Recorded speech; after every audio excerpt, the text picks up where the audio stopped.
I'm Madeline Harvey, and welcome to day 7 of our 7-day vocal makeover challenge. In today's video, we're going to talk about how articulation is really the key to generating a very distinct and unique vocal style. So if you like today's video, please be sure to give it a thumbs up or click the subscribe button below. I would love to see you here more often. The video that you're about to see was taken as a clip from a live lesson that was shot earlier today. If you'd like to watch the entire live and participate in the exercises included in the lesson, then I invite you to click that join button below and become a member of this channel. As a member, you'll have exclusive access to all of our lives that we do every Monday and Thursday at 12 p.m. Central Standard Time. Now, if you live in a place where that's way too early or way too late, never fear. You'll be able to access our members only area with over 70 hours worth of voice lessons. That way you can continue practicing in between our lessons together. So again, just click that join button below. It's only $4.99 a month, and your contribution helps to support our channel. That way we can continue to deliver awesome content for you. You ready to get started? Here we go. The trick to everything that we're going to talk about today revolves around that word articulation. And what we mean by articulation is not like your standard, like, hello, how are you? Like over articulation where it gets weird, but it's using the language to create style. It's using the language to really make a story pop. It's using that language and that articulation to do what I lovingly call sexy talking. And all I mean by that is that you're going to use the words and the rhythm to generate a stylized nuance for the sound. And that's very seductive, hence the sexy part, sexy talking. So we have 8 articulators. We're going to get into all 8 of them, and we're really going to wake them up. What happens for a lot of people is they tend to have lazy articulators. And the sound sounds kind of uneven or one-dimensional or just blah. And so if you ever find yourself like listening back to yourself and going, you know, it's pitch is good, the rhythm is good, but it still doesn't sound like it's got something to it, then I invite you to play with your articulators. So our 8 articulators are this. Number 1, lips. Number 2, teeth. And we're really going to dive into the nuance of each one of these. Teeth. Number 3, we've got this fancy gum line against the back of the top teeth. That's called your alveolar ridge. It's your gum line against the top teeth. Number 4, hard palate. 5, soft palate. 6, tongue, very important one. 7, throat, also very important one. And 8, nose.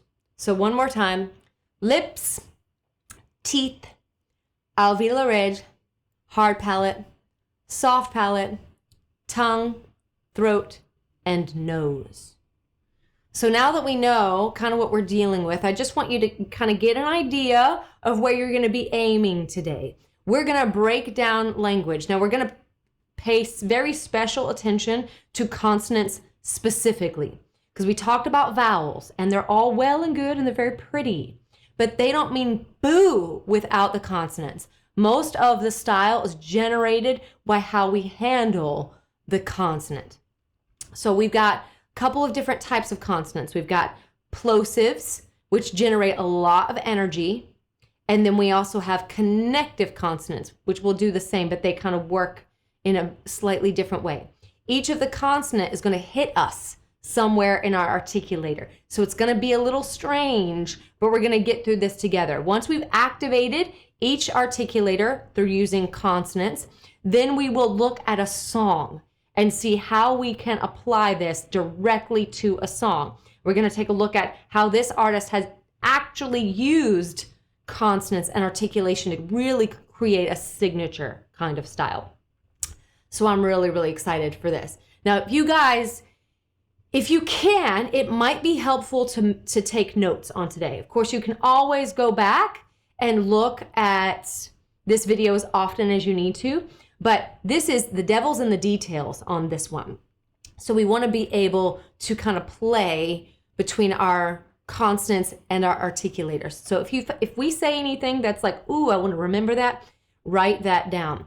So the first grouping of consonants that we're going to get really into is called plosives. Plosives generate a ton of excitement and energy. Notice how I just said that. They generate a ton.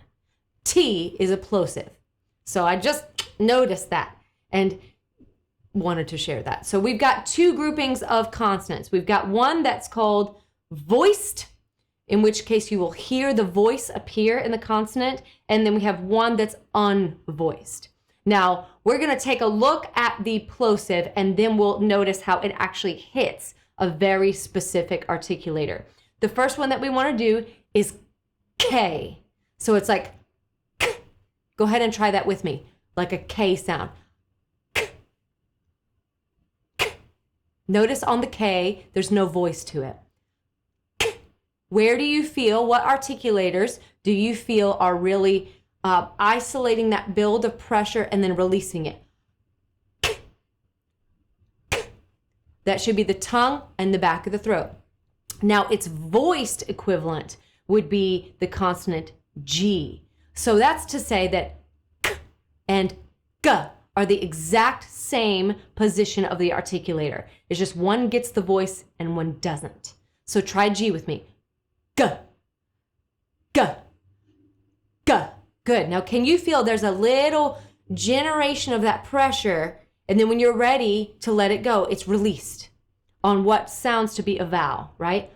K, G, K, G. Right. So now that we're knowing that we're dealing with the tongue and the back of the throat on the K and the G, let's go like a metronome, back and forth, getting that nice and tight.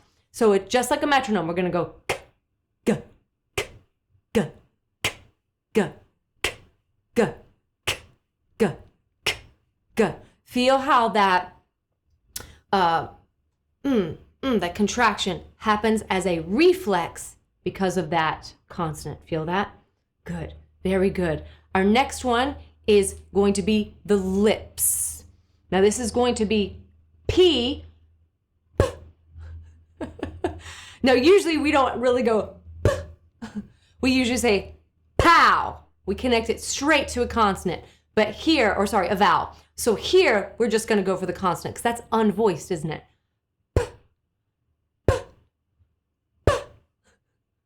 And its voiced is B. So B, P. Let's invert it. So B, P, B, P, B, P, B. See how bam that is? That is a plosive in all of its glory. B, P, B, P, B. Now, if we play that B right, you notice that so far what we've noticed about consonants is that they plosives specifically, they deal with a really high degree of pressure. Notice, ba, ba. It's bam. It is a lot of pressure. So we just want to get that nice and activated as we're working with voiced and unvoiced consonants. So we have K and G in the back and ba and pa in the front for the lips. Next one is going to be tongue and alveolar ridge. And we're going to say the word or the sound T, as in T, and then D. T, D, T, D, T, D, T, D, T, D. It's very aggressive sounding, isn't it? And I want you to keep it aggressive for today. Just keep it like in your face, like you're T, D, T, D. Spit it out. Quite literally, because we have to activate that articulator. We got to make it non-lazy. So notice how the tongue touches that alveolar, builds that pressure, and then releases it. T, D, T, D. Good. Let's try our metronome. T, D, T, D, T, D, T, D. Good. Now we don't want That's called a wet sound. We don't want st. We want t. We want aggressive. I mean, all my glory on this. Duh. Yeah, hit it. You'll notice it's right on that alveolar ridge. It feels really, really good when you get it just right. Good. Now this next one, we're gonna make a not so pretty face. This is teeth and lips. So we have F.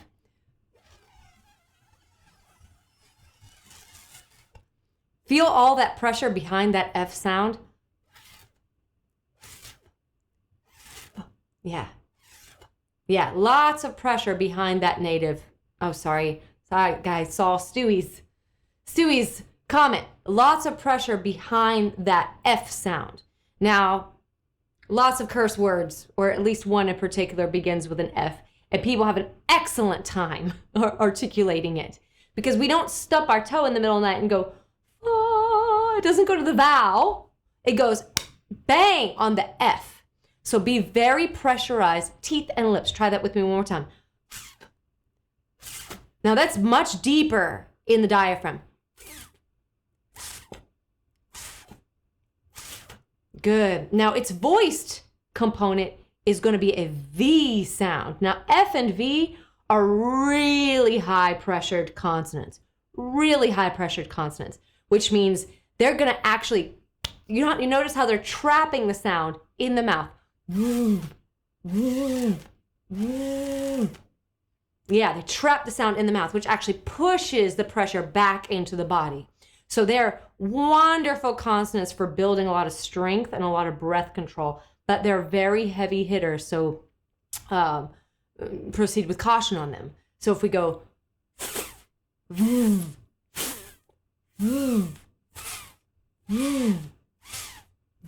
it's the same exact position with the mouth. The only difference is one gets the voice and one doesn't. That's the only difference with any one of these differing consonants. One gets voice, one doesn't. Otherwise, they're exactly the same. It's a really big lift. Next one is S and Z. So this is going to be teeth, isn't it? Pushing the air through the teeth quickly, like a strike of a snake. Don't let it go. That's a lazy articulator. Strike it just like a snake. Good. And Z, same exact thing. It just sounds like zap, zap, zap. Right? Zzz. Zzz, zzz, zzz, zzz, zzz, zzz. These are really waking up that diaphragm. You got to get a nice lift from the diaphragm. But the cool thing is you don't have to worry about that. Only thing you have to worry about is committing to the articulator. And then that diaphragm lifts as a consequence of the consonant. Good. So let's just speed that SZ up a little bit so we can feel it. S, z, s, z, s, z. Good, very good. Now the next two are a little weird. Just a little weird. We have the next one is J, as in the word justice, right? So it's like that. J, J. There's like tongue, teeth, and lips all in this J, and hard palate. J. So really make it as tight as you can. Do not go ja, ja, ja. It's not so much like French. Ja, ja. It's ja. Hit it. Ja, ja, ja, ja. Very, very aggressive. Its non-voiced equivalent is what a lot of people are very familiar with if they tend to be talkers in movie theaters or like in classes. They are familiar with shh, that SH sound. J, sh, j, sh, j, sh, j, sh, j, sh. Good. Very, very powerful, very in your face. That's what a plosive is. It's very aggressive.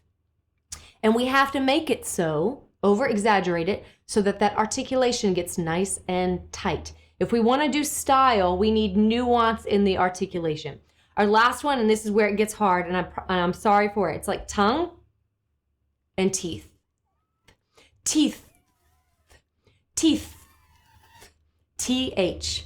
Now, TH has two different voicings in it. One is like saying that, there, right? I just spit on myself. There. Yeah, that's a voiced TH. Really hard. The other one is an unvoiced TH like teeth, math, right? So this is where it gets weird. We are going to go